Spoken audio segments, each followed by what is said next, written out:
Nyaris tiada henti saudara, serangan Israel terus menyasar sejumlah wilayah di Lebanon termasuk ibu kota Beirut.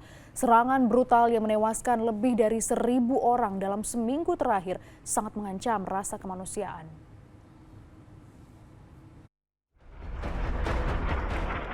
Sejumlah serangan udara Israel menghantam pinggiran selatan Beirut pada malam hari, menyebabkan kebakaran di beberapa bangunan dengan ledakan keras terdengar dari berbagai wilayah ibu kota Lebanon.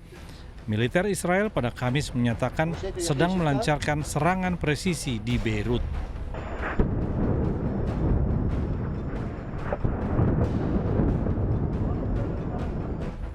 Ledakan terdengar dan asap tebal terlihat membumbung di seluruh Beirut pada Kamis, sehari setelah serangan udara Israel di sebuah apartemen di pusat kota yang menewaskan 9 orang.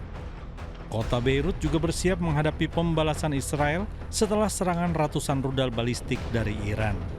Sejak akhir September, Israel terus menggempur wilayah-wilayah yang dikuasai kelompok militan Hizbullah, meski serangan di jantung ibu kota jarang terjadi.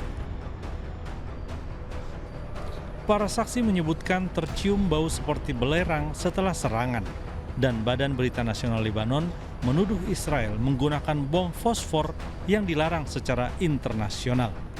Sebelumnya, kelompok-kelompok hak asasi manusia juga pernah menuduh Israel menggunakan amunisi fosfor putih pada kota-kota dan desa-desa di Lebanon Selatan yang terdampak konflik. Sebuah blok apartemen di Beirut dihantam serangan udara Israel pada Kamis malam yang menewaskan 6 orang dan menyebabkan kerusakan parah.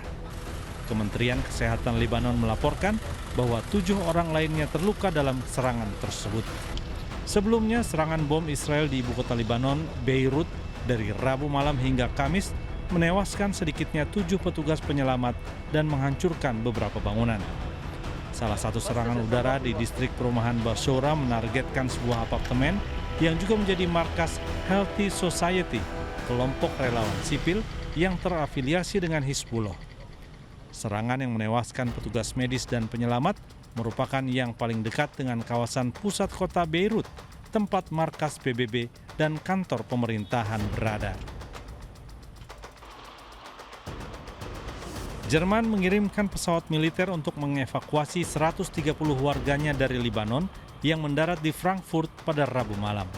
Kementerian Luar Negeri dan Pertahanan Jerman menyatakan bahwa Airbus A330 milik unit multinasional Multi-Role Tanker Transport, armada transportasi udara internasional, diterbangkan ke Beirut pada Rabu untuk membawa pulang warga Jerman yang dianggap terancam secara khusus. Selain itu, pesawat tersebut juga membawa bantuan sebanyak 5 ton, terutama peralatan medis, ke ibu kota Lebanon. Yunani mengirimkan pesawat angkut militer ke Beirut pada Kamis untuk mengevakuasi warga negara Yunani dan Siprus yang ingin meninggalkan Lebanon.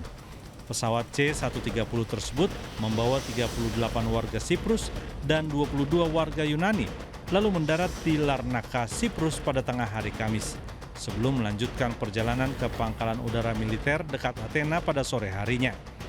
Kementerian Luar Negeri Yunani juga telah membuka saluran hotline bagi warganya yang tinggal di Lebanon untuk meminta bantuan jika membutuhkan evakuasi dari negara tersebut. Kementerian Pertahanan Spanyol mengumumkan pada hari Kamis bahwa pesawat pertama dari 2 pesawat yang dikirim ke Beirut untuk mengevakuasi warga sipil Spanyol telah lepas landas dan sedang dalam perjalanan menuju pangkalan udara dekat Madrid. Pesawat militer tersebut membawa sekitar 200 orang. Total sekitar 400 hingga 500 dari sekitar 1.000 warga Spanyol yang terdaftar tinggal di Lebanon sudah dievakuasi. Liga Arab pada Kamis menggelar pertemuan darurat untuk membahas serangan Israel di Lebanon dan dampaknya bagi kemanusiaan. Liga Arab mengutuk apa yang disebutnya sebagai skenario brutal Israel di Lebanon menyusul eskalasi permusuhan antara pasukan Israel dan Hizbullah. Sekretaris Jenderal Asisten Liga Arab Hossam Zaki memperingatkan bahwa situasi ini semakin mendekatkan kawasan pada potensi perang regional yang dapat meletus akibat agresi yang semakin intensif di Lebanon. Sedangkan perwakilan tetap Lebanon untuk Liga Arab, Ali Hasan Al-Halabi, menyampaikan bahwa lebih dari 2.000 orang tewas dan lebih dari 10.000 lainnya terluka. Al-Halabi juga menambahkan bahwa serangan Israel terbaru telah menyebabkan lebih dari 1.200.000 orang mengungsi.